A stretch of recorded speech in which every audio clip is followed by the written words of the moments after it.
सन्मान्य अध्यक्ष महोदय, सन्मान्य ज्येष्ठ सदस्य नानासाहेब पाटोले यांनी जी चिंता व्यक्त केली की झाडं लावणं आणि ती जगवणं ह्या दोन बाबी आहेत.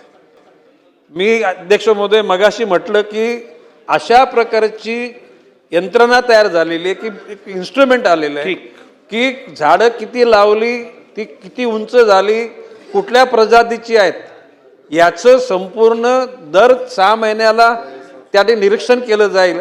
आणि त्याकरता मी वन विभागाच्या अधिकाऱ्यांना आंतरराष्ट्रीय स्तरावर ग्लोबली तशा प्रकारच्या मशिनरी खरेदी करा आणि प्रत्येक जिल्ह्याला त्या पुरवा आणि जेणेकरून लावलेली झाडं त्याचं संगोपन झालं की नाही याचं सुद्धा निरीक्षण आपल्याला करता येईल.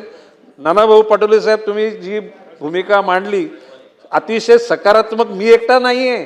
आज महाराष्ट्रातला सर्वसामान्य माणूस सुद्धा या बदललेल्या वातावरणाच्या परिणामांनी अतिशय चिंतित आहे आणि स्वतःच्या भविष्यकाळच्या पिढ्या जिवंत ठेवण्याकरता प्रत्येकजण त्या ठिकाणी आक्रमकतेने त्या ठिकाणी पुढे आलेला आहे आणि येईल असा माझा विश्वास आहे.